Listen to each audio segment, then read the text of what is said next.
दोस्तों, प्याज की नर्सरी कैसे तैयार करनी चाहिए, समय कौन सा सही रहता है और किस तरह से हमें क्यारी तैयार करनी है, किस तरह से नर्सरी डालनी है, कौन सी खाद डालनी है और सही तरीका उगाने का क्या रहता है। आज के इस वीडियो में हम फुल डिटेल से बात करेंगे ताकि आप किसान भाइयों प्याज की नर्सरी अच्छे से तैयार कर सकें, रोग मुक्त और अच्छी जल्दी नर्सरी तैयार हो, पीलापन भी ना आए और आप प्याज की खेती करके अच्छी पैदावार ले सकें। सबसे पहले हम बात करते हैं नर्सरी डालने का सही समय क्या होता है। नर्सरी अगर आप डालने जा रहे हैं, रवि सीजन की प्याज की नर्सरी 15 सितंबर से लेकर के 15 नवंबर के बीच आपको बुआई कर देनी है। अगर आप लेट बुआई करते हैं तो 30 नवंबर से पहले आपको बुआई कर देनी है। इससे अधिक लेट करने पर आपके प्याज की पैदावार घट जाएगी। इसके बाद किस्मों की बात करें तो कुछ ऐसी किस्में हैं जो आपके यहाँ के लिए अच्छी होती हैं, भारत के लिए अच्छी होती हैं। फिलहाल मैं यहाँ पर आपको रेफर के नाम पर एक बता रहा हूँ कुछ उन्नत किस्में, लेकिन आप अपने क्षेत्र के हिसाब से, अपने राज्य के हिसाब से अलग ले सकते हैं। इसमें नासिक रेड, पूसा रेड और N53, इस जो उन्नत किस्मों की हमने लिस्ट में 3 जानकारी दी है, ये आपको नॉर्मली तौर पर सभी जगह पर भारत के सभी राज्यों में अच्छी पैदावार दे देती हैं। इसके बाद बात करते हैं सबसे मोस्ट पॉइंट, नर्सरी के लिए बेड कैसे तैयार करना चाहिए। नर्सरी का जो बेड है हमेशा ऊंचा रखना चाहिए। अच्छी जल निकास की व्यवस्था रखनी चाहिए, यानी पानी का भराव बिल्कुल भी नहीं होने देना है। और जब भी खेत की तैयारी करें, मिट्टी को भुरभुरा मुलायम आपको बना लेना है। लंबाई चौड़ाई आप अपनी जगह के अनुसार रख सकते हैं, लेकिन गहराई आपको 6 से 8 इंच तक अच्छी जुताई करनी चाहिए, क्योंकि मिट्टी की गहराई अगर 6 से 8 इंच तक नहीं होगी तो अच्छा जर्मिनेशन नहीं होता है। बेड की चौड़ाई 1 मीटर से अधिक आपको नहीं रखनी है। अगर 1 मीटर तक आप रखते हैं तो उसमें कोई भी कार्य जैसे निराई करनी है, स्प्रे करना है, सिंचाई करना है या खाद डालना है तो आपको सुविधा उसमें रहती है, आसानी से हाथ पहुँच जाता है, तो निराई गुड़ाई करने या खाद डालने में ज़्यादा सुविधा रहती है। इसके बाद मिट्टी आपकी कैसी होनी चाहिए। मिट्टी अगर जितनी अच्छी आप तैयार करेंगे, खेत जितना अच्छा तैयार करेंगे, उतना अच्छा अंकुरण होगा, नर्सरी उतनी जल्दी डेवलप करेगी। इसके लिए आपके खेत की मिट्टी जितनी अच्छी भुरभुरी होगी उतना जल्दी जर्मिनेशन होगा। रोग कीटों को मुक्त करने के लिए आपको कुछ कीटनाशक और फंगिसाइड भी डालनी होती है। अगर आपके यहाँ दीमक है तो पहले ही आप जब जुताई कर रहे हो तो क्लोरोपाइरीफास डालकर अच्छे से फिर से जुताई करेंगे तो दीमक बिल्कुल खत्म हो जाएगी। इसके बाद बात आती है नर्सरी डालते समय कौन कौन सी खाद आपको लेनी चाहिए। बेड जब आप बना रहे हो तब बेड को ध्यान में आपको रखना है कि 10 गुणे 1 मीटर के हिसाब से बेड रखेंगे, ज़्यादा अच्छा रहता है। और कंपोस्ट गोबर की खाद जरूर डालें, लास्ट जुताई में डालें या उसके बाद भी डालें। और लास्ट जुताई में अगर नहीं डाल पाते हैं तो उसके ऊपर आप डालेंगे, वो अभी आगे हम विधि आपको बता देंगे। तो सबसे पहले 4 से 5 किलोग्राम सड़ी गोबर की खाद आपको सभी क्यारियों में, छोटी छोटी क्यारियों में जरूर डालना है। जैसे कि छोटी क्यारी जो दिखाई दे रही है, इसमें हमने आपको बताया है कि 4 से 5 किलो अच्छी सड़ी कंपोस्ट गोबर की खाद डालनी है।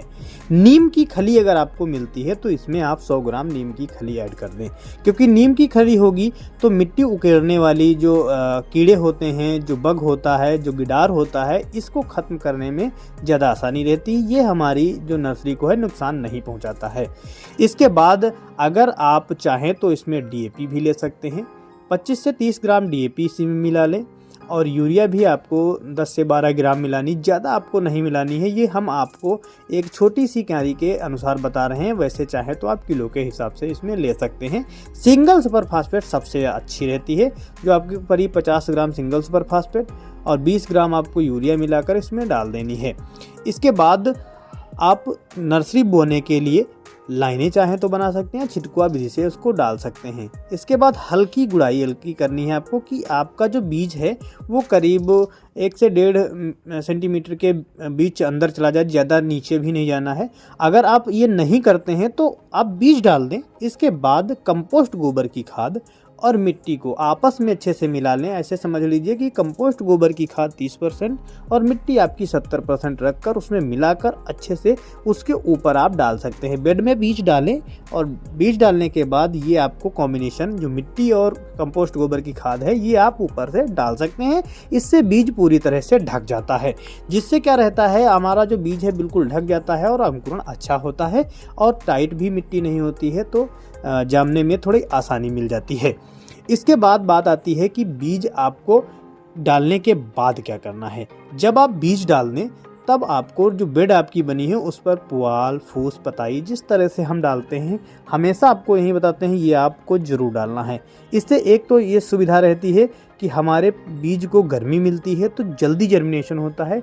दूसरा, नमी भी हमारी मिट्टी में रुकी रहती है तो सिंचाई कम करनी पड़ती है।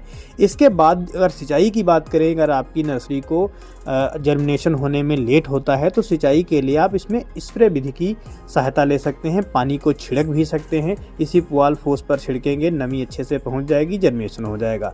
लेकिन 5 से 6 दिन के अंदर इसको निकाल कर देखना है, इसको आपको पुआल को हटाना है, पताई को हटाना है।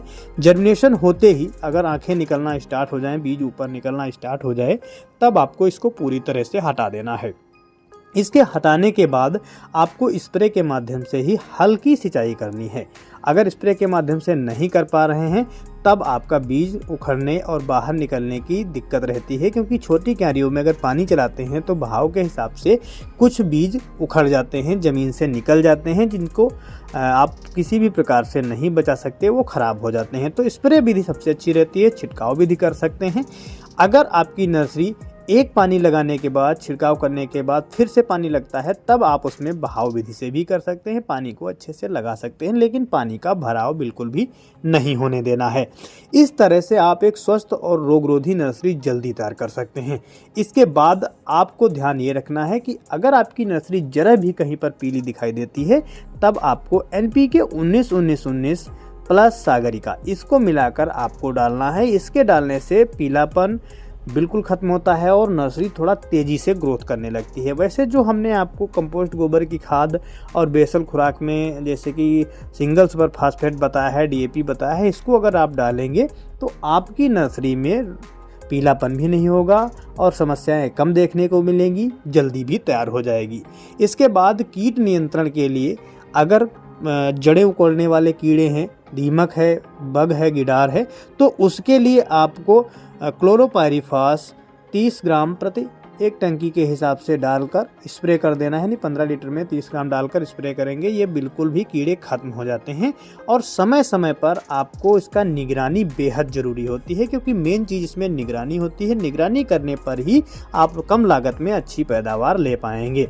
इसके बाद आपका पौधा जब तैयार हो जाए तब आप इसको 45 से 50 दिन पर रोपाई के योग्य पौधा हो जाता है, इसकी रोपाई कर सकते हैं। अगर गोबे ऊपर की छोटी छोटी गोब पीली दिखाई दे रही है, सूखी दिखाई दे रही है या चिट्टी दिखाई दे रही है, तो उसको कट करके आप रोपाई कर सकते हैं। क्योंकि कट अगर कर देते हैं तो ऊपर का जो है, रोपाई वाले जो किसान भाई हैं उनको मैं ये बता रहा हूँ, तो ऊपर का जो रोग कीड़े हैं वो गोब के साथ निकल जाते हैं।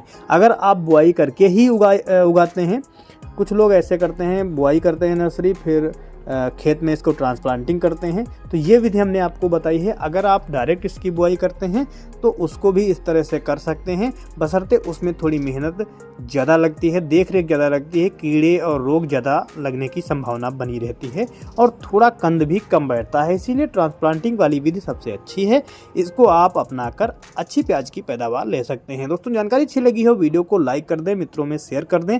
ऐसे वीडियो देखने के लिए मुझे फॉलो भी जरूर करें। धन्यवाद।